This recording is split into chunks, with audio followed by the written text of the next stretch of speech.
அப்பா, நீங்க அந்த வீட்டுல மத்தவங்களை பத்தி தான் நினைச்சு பாத்தீங்களே தவிர அவங்களுக்கு நடுவுல மாட்டிக்கிட்டு போராடிட்டு இருக்கிற அந்த வாசு பத்தி கொஞ்சமாவது நினைச்சு பாத்தீங்களா? நான் யார பத்தி நினைச்சு பார்க்க மாட்டேன், உன்னை பத்தி மட்டும் தான் நினைச்சு பார்ப்பேன். ஊரை பொறுத்த வரைக்கும் நான் பொதுநலவாதியா இருக்கலாம், ஆனா நீனு வந்துட்டா நான் சுயநலவாதி தான். எனக்கு உன் வாழ்க்கை தான் முக்கியம். இத பாருங்க, மஞ்சு ஒரு சின்ன பொண்ணு, அவளை கண்கலகாம காப்பாத்தி ஒருத்தன் கையில ஒப்படைக்கிற பொறுப்பு உங்களுது. நான் சொல்லல, உங்க அம்மா சொன்ன. அது இல்லப்பா. எது இல்ல? அப்பா ஒரு டெலிபோன் பைத்தியம், அம்மா ஒரு ஆஸ்மா நோயாளி, தம்பி ஒரு குடிகாரன், தங்கச்சி ஒரு மென்டல். இந்த வத்திப்பட்டியும் மண்ணெண்ணையுமா அலையிற சமயக்காரன், பூட் பங்களா. இதுக்கு நடுவுல நீ போய் வாழணும், அதை அனுமதிக்கணும் இல்லையா? இந்த பாரு, இந்த சமாச்சாரத்தை பத்தி அடுத்த வார்த்தை பேச மாட்டேன் நீ சொன்னாலே ஒழிய இந்த வீட்டுக்குள்ள நான் நுழைய மாட்டேன். சத்தியாகிரகம், உண்ணாவிரதம், அவுட் சைடு.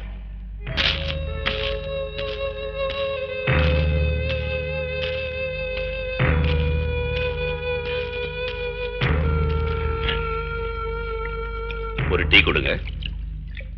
தேவரே, முந்தா நேத்தியே வரும்னு சொன்னாங்க, வரல. நேத்து வரும்னு சொன்னாங்க, நேத்து வரல. இன்னைக்காவது பாடி வருமுங்களா? எப்படியும் இன்னைக்கு சாயந்தரம் பாடி வந்துரும்னு சொல்லிருக்காங்க.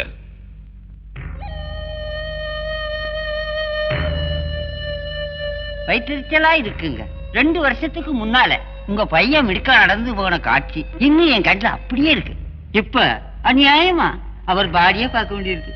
என்னதான் இருந்தாலும் தேவரே, நீங்க உங்க பையனை மிலிட்டரிக்கு அனுப்பியிருக்க கூடாது.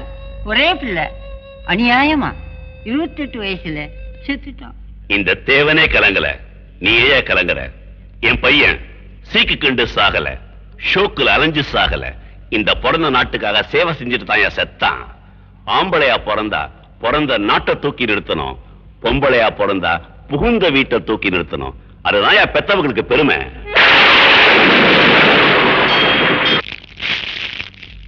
கஜேந்திரா, வரையா?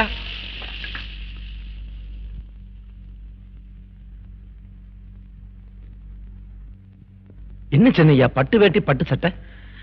இந்த கோலத்தை நானே எதிர்பார்க்கல. அன்னைக்கு வந்தாலே ஒரு பொண்ணு, அவ உங்க அப்பாவை சம்மதிக்க வச்சுட்டா. பால் பாயசம் பண்ணி வை. புரியலையே. இன்னும் 1 மணி நேரத்துல எனக்கும் அவளுக்கும் விஜயவேல் முருகன் கோயில்ல கல்யாணம். சொல்ல வேண்டியவங்களுக்கெல்லாம் சொல்லிட்டீங்களா?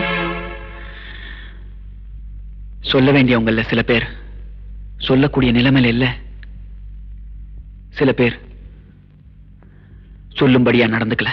சில பேர் சொல்லும்படியா நடந்துக்கலையாமா? யாரா சொன்னா? என்ன தானே? என்ன கல்யாணம்?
டிஜிபி வேலுசாமி இருக்கா? AS director general of police Velusamy தான் கேட்கிறேன். நானு ஈஸ்ட் இந்தியா எக்ஸ்போர்ட் டைரக்டர்.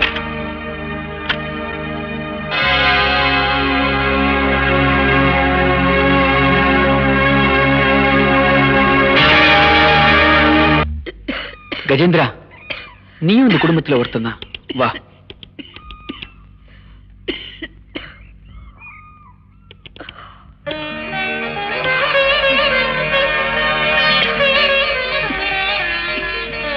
நான் உங்க எல்லாருக்கும் சொல்றேன், நான் இவளை கல்யாணம் பண்ணிருக்கேன். இவளால உங்க சுதந்திரத்துக்கு எந்த இடைஞ்சலும் வராது. எனக்கு முதல்ல அம்மா, தம்பி, தங்க, அதுக்கப்புறம் தான் பொண்டாட்டி. அதெல்லாம் நான் சொல்லி புரிய வைக்கிறேன். உங்களுக்கு கல்யாணம் ஆயிடுச்சு இல்ல, நீங்க போய் முதலிரவுக்கு வேண்டிய பூ பழம் எல்லாத்தையும் வாங்கிட்டு வாங்க. நீ முதலாளியா அவர் முதலாளியா? நீ வேண்ட கூடாதா? இந்த வீட்டுல என்ன நடக்குதுன்னு எனக்கு புரியல. அதுக்கு முன்னாடி இந்த வீட்டுல எப்படி நடந்திருக்குன்னு நீங்க புரிஞ்சுக்குங்க. இங்க கேள்வி எல்லாம் கேட்க கூடாது, சொன்னதை செய்யணும். 45 வயசு கட்ட பிரம்மச்சாரி, எனக்கு எப்படி முதலிரவு பத்தி தெரியும்? இல்லையா? இந்த பெருசையும் கூட்டிட்டு போங்க. அப்பா பயப்படாதீங்கப்பா, காலம் பூரா வாழத்தானே இங்க வந்திருக்கேன். நீங்க போயிட்டு வாங்க. வாங்க மாமா போலாம்.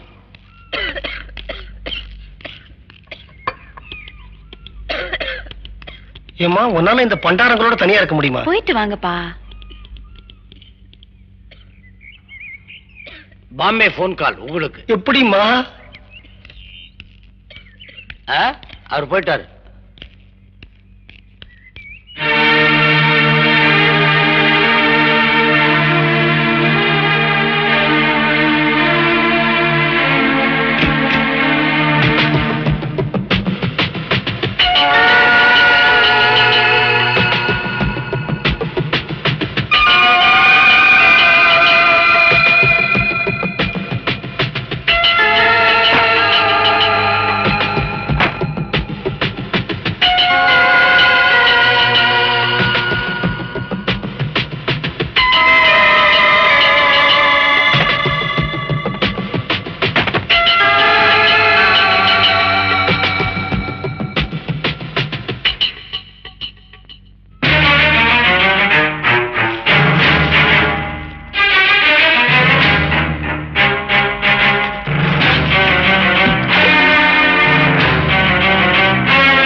இன்னைக்கு நல்ல நாள், நல்ல முகூர்த்தம். ராவு காலம் எமகண்டும் எதுவுமே கிடையாது. இன்னைக்கு என்ன பத்த வச்சிடலாமே. என்ன யோசிக்கிறீங்க? பயமா இருக்கா? பயப்படலமா. அன்னைக்கு உன்னை கொளுத்துவேன்னு சொன்னேன், இன்னைக்கு என்னையே கொளுத்திக்கலாமான்னு யோசிக்கிறேன். ஏன்னா இந்த குடும்பமானம் போறதை என்னால பொறுத்துக்க முடியாது. என்ன சொல்றீங்க? நான் சொல்றேன், எங்களுக்கு தைரியசாலியும் புத்திசாலியும் தேவைப்பட்டது உண்மைதான். ஆனா அதே மர்ம ரூபத்துல வந்து கிடைக்கும் நாங்க சத்தியமா எதிர்பார்க்கவே இல்லை. மாமா என்னடா வைத்தியம் இவ்வளவு தெளிவா பேசுறான்னு நினைக்கிறியா? அமெரிக்க நாகரிகத்தை பத்தி பேசவா, ஐரோப்பிய பொருளாதாரத்தை பத்தி பேசவா? மாமா எனக்கு தலை சுத்துது. நேற்று தாமா என் பிசினஸ் பார்ட்னர் சந்திரமௌழி 20 லட்சம் ரூபாய்க்கு ஜாம்பியாவுக்கு லெதர் கார்மெண்ட்ஸ் எம் மூலமா எக்ஸ்போர்ட் பண்ணான். ஆனா நான் டெலிபோன்ல பைத்தியமா நடிச்சுட்டு இருக்கிறேன். உன் தலை மட்டும் தான் சுத்துமா, என் தலை சுத்தாதா? ஏன் மாமா நடிக்கிறீங்க? அத சொல்றதுக்கு உத்தரவு இன்னும் வரல.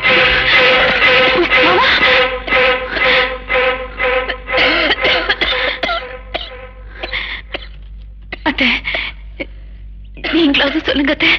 செககண்ண செககண்ண செககண்ண செகண்ண மோக மோக மோக மோக மோக மோக மோகண்ண நக நக நக நக நக நக நகண்ண டிகு குண டிகு குண டிகு குண டிகுண்ண.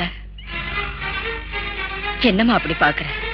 கந்த சஷ்டி கவசத்தோட இந்த பகுதியை சொல்லும் போது நல்லா இருக்கிறவங்களுக்கே திக்கும் திணறும் மூக்கும் முனகும். நான் ஆஸ்மா நோயாளி, எப்படி தடங்கள் இல்லாம சொன்னேன் பாத்தியா? அது எனக்கு ஒண்ணுமே புரியல. நான் நடிக்கிறேம்மா ஆஸ்மா நோயாளியா. ஏன் நடிக்கிறீங்க அத்தை? அத சொல்ல இன்னும் எனக்கு உத்தரவு வரல.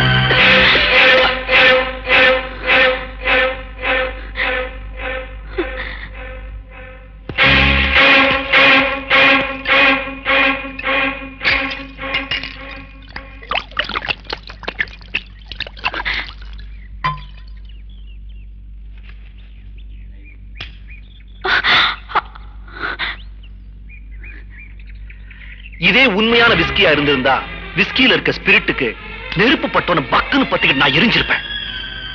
இது விஸ்கி இல்ல, கொக்கோ கோலா. வெறும் கொக்கோ கோலாவை குடிச்சிட்டு தடுமாறதை என் பழப்பா போச்சு. எதுக்கு தம்பி இப்படி எல்லாம் பண்றீங்க? அதை சொல்றதுக்கு எனக்கு இந்த உத்தரவு இல்ல. தம்பி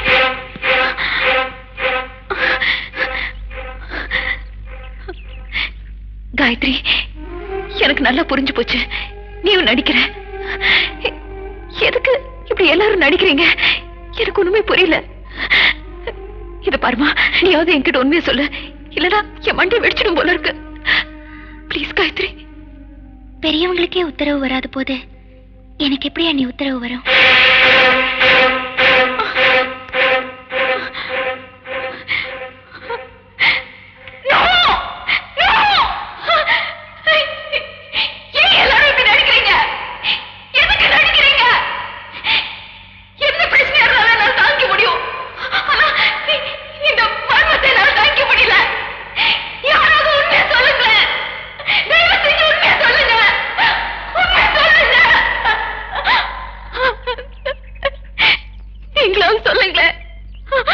அன்னைக்கு நீ வந்தியம்மா, அன்னைக்கே நாங்க உண்மையை சொல்லி இருக்கணும்.